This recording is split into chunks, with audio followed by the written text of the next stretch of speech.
Welcome back to Superbly Said Advanced English Vocabulary and Phrases. Yeah, it is. It's fantastic to be back here. And today's vocabulary actually comes directly from a SpeakDuo lesson. It's based on their linguistic mastery, the Sherlock Holmes Vocabulary Study Guide. Right, which is such a brilliant resource for learners. Totally. And just a quick note, if you want to practice these phrases, in real life, you can head over to SpeakDuo.com. Highly recommend it. Yeah, it's this great place to meet new people from around the world who are practicing English on video calls. It really helps you build confidence in your speaking abilities. It absolutely does. But we should probably jump right in. Today's session is specifically curated for advanced English learners. Right. We're not doing the basics today. No, not at all. We are tackling high-level, nuanced idioms, the kind that really elevate how you sound in professional spaces. Okay, so let's set the scene.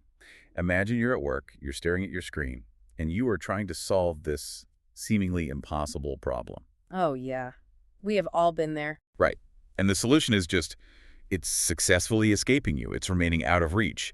That is when we say the answer eludes you. E-L-U-D-E. Yeah, and the nuance here is what makes it so powerful. I mean, we really have to contrast elude with a basic word like avoid. Oh, interesting. How so? Well, if you say you are avoiding a problem, you are the one running away. Okay. Right. It's passive. Yeah, that makes you look pretty bad to a boss. Exactly. But if a solution eludes you, the dynamic is totally flipped. You are actively chasing it, but it just keeps slipping through your fingers like smoke. Okay, let's unpack this. It's kind of like a detective, right? Oh, spot on. Like Sherlock Holmes chasing a really clever suspect. The detective is hunting, but the suspect eludes capture. Yes, that is a perfect analogy. So in the workplace, saying I can't find the bug sounds like a failure. But saying, I've been reviewing this code for hours, but the cause of the bug continues to elude me, that sounds entirely different. It really does. It shows you're putting in the work, but the problem is just that complex. And for anyone taking the IELTS exam, particularly part 2, where you describe a difficult task, you could say, for months, the correct mathematical formula entirely eluded me, despite my rigorous studying. Oh, examiners love that kind of vivid language. They really do. But, eventually that frustration breaks. Right. You stop forcing it, you step away, and then boom. Exactly. A sudden idea or realization appears completely unexpectedly. It just flashes into one's mind. What's fascinating here is the speed. Let's contrast flashed with phrases like occurred to me or I thought of. They'll sound a bit boring, don't they? Very boring. They sound slow and casual. But a flash is a literal lightning bolt of inspiration.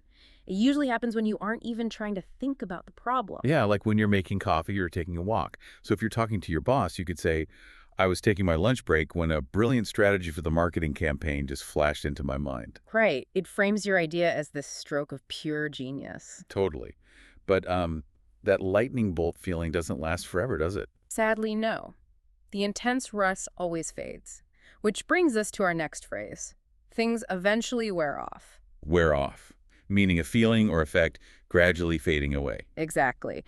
And the key here is contrasting wears off with words like stops or ends. Because stops is too sudden. Right. If something stops, it's abrupt, like hitting the brakes. But if it wears off, it's a slow, gradual erosion. Like medicine. Yes, like an anesthetic at the dentist. It doesn't just shut off at 3 p.m., it slowly loses its potency. But wait, can we use this for non-medical stuff in the office? Oh, absolutely. It applies heavily to abstract things like emotions, excitement, novelty, fear. They all dilute over time. Oh, okay. So I could say the novelty of the new office space wore off after my first month of a heavy workload. Perfect example. The shiny new feeling just eroded away. Makes sense. Now, what happens after that anxiety or excitement wears off? Well, if things go well, a deeper comfort settles in. You can finally rest easy. Rest easy, meaning you stop worrying because the situation is finally under control. Right. But we have to contrast this with simply relaxing. Like relaxing on the couch watching TV. Exactly. You can relax anytime. But you only rest easy as a specific feeling of relief after a period of really high anxiety. So it's about the contrast, like the storm has passed. Yes, the threat is gone. So if I'm reassuring a coworker, I might say, the client officially signed the contract this morning, so you can finally rest easy about your quarterly targets. That's a great use. It acknowledges their past stress and tells them they are safe now. Here's where it gets really interesting, though.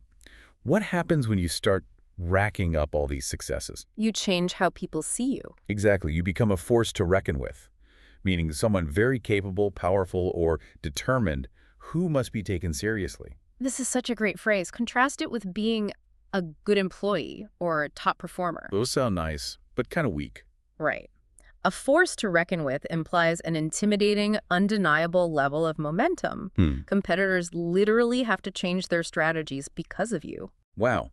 So for an IELTS Part 2 trumped about someone you admire, you could say, after she earned her advanced degree and overhauled the company's financial structure, she truly became a force to reckon with in the industry. That is a phenomenal sentence. It really shows her power. Yeah. And when someone is that powerful, their new work often eclipses their old work. Eclipses, yes, making something else seem unimportant or less significant. Like a literal eclipse in the sky. Exactly. It's a massive visual metaphor. Let's contrast eclipses with surpasses. Okay, because surpass just means getting a higher score, right? Yeah, it's just math. But an eclipse casts a total shadow over the old thing. It makes everyone completely forget the past because the new achievement is just so blindingly impressive. That's a great image. Yeah. So at work, I could say, her presentation was so innovative that it completely eclipsed the proposals made by the senior management team. Exactly. Left them totally in the dark. But, even if you are a force to reckon with, things go wrong. Obstacles happen. Life always gets in the way. Which brings us to being waylaid by something. Waylaid, meaning unexpectedly stopped, delayed, or interrupted. And the nuance here is crucial.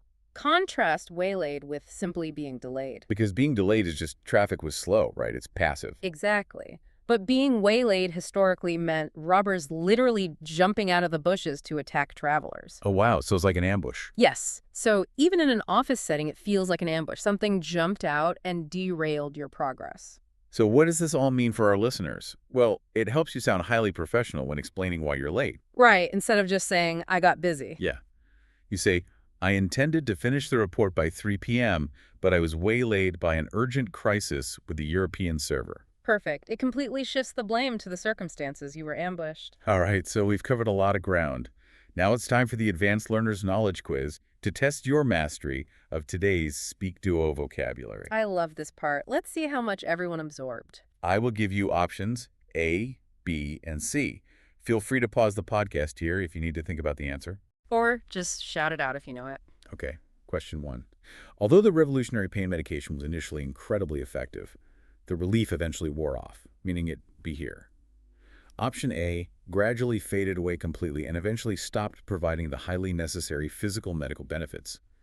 Option B unexpectedly triggered incredibly severe and highly dangerous allergic physiological reactions within the participating patients. Or option C permanently cured the underlying chronic medical condition significantly faster than the leading specialists anticipated. Remember, feel free to pause the podcast here if you need to think about the answer. All right, the correct answer is option A. If the relief gradually faded away, it wore off. Remember, we talked about the effect of medicine slowly fading or the novelty of a new office wearing off. That is exactly what wore off means here. Spot on. Okay, question 2. With the incredibly complex international corporate merger finally officially finalized, the CEO could rest easy, indicating she could rest easy. Option A immediately transitioned into managing another completely unprecedented and remarkably demanding global financial corporate acquisition. Option B completely stopped deeply worrying because the highly stressful professional situation was safely under control. Or option C, publicly announced her highly unexpected and thoroughly controversial early retirement from the executive board. Feel free to pause the podcast here if you need to think about the answer. The correct answer is option B. If she could completely stop deeply worrying, she could rest easy. Just like that workplace example we discussed, where you tell a colleague they can rest easy because the client finally signed the contract. It's all about relief after stress. Yeah, that deep exhale. All right, question 3. Despite conducting 3 years of intensely rigorous scientific laboratory testing, the definitive cure continued to elude them, meaning it. Option A completely contradicted their previously established and highly respected fundamental biological theoretical research models completely. Option B unexpectedly generated incredibly massive and completely unforeseen secondary financial profits for the competing organization.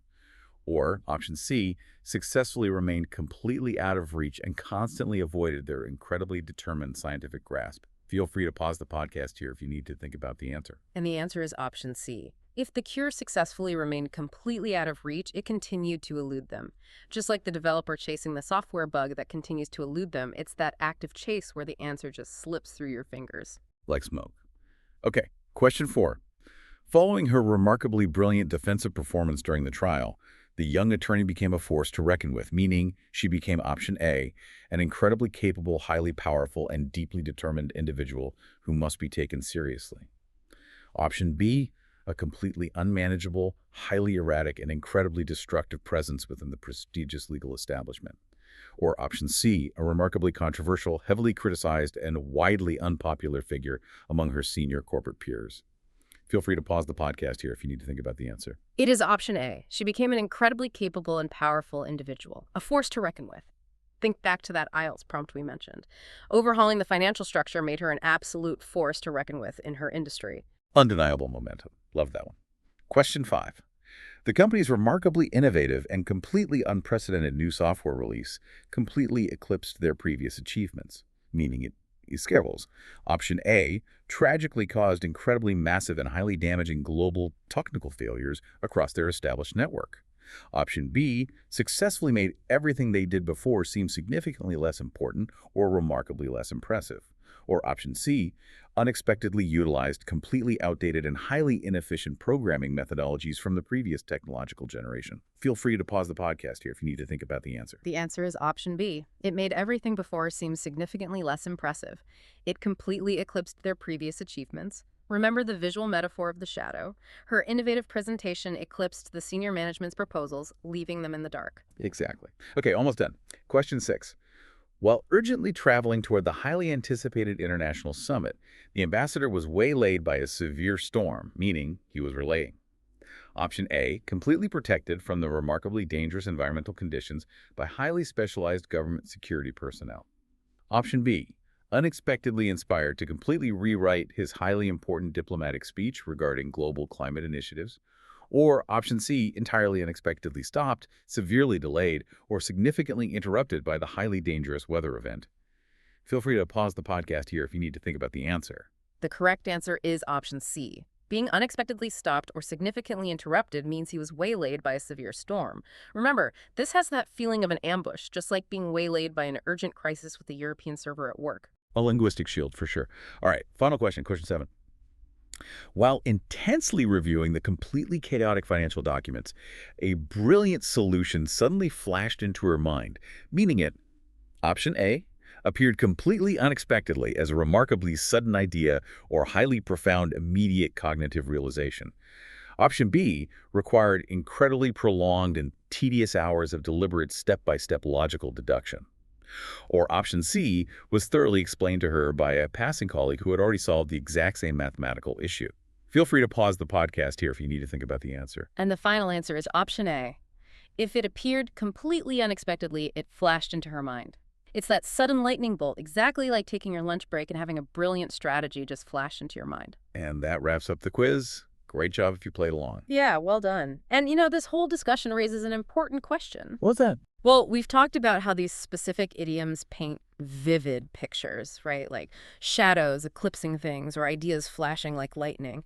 So next time you are speaking or writing in English, ask yourself, are you just conveying basic information or are you actively painting a picture in your listener's mind? That is a phenomenal thing to think about. It really changes how you approach the language. It does. And hey, remember, your language learning journey is a marathon, not a sprint. Absolutely. Take your time with it. Keep practicing, keep putting yourself out there, and definitely check out SpeakDuo if you want to use these phrases with real people. Thanks for hanging out with us, and we'll catch you on the next deep dive.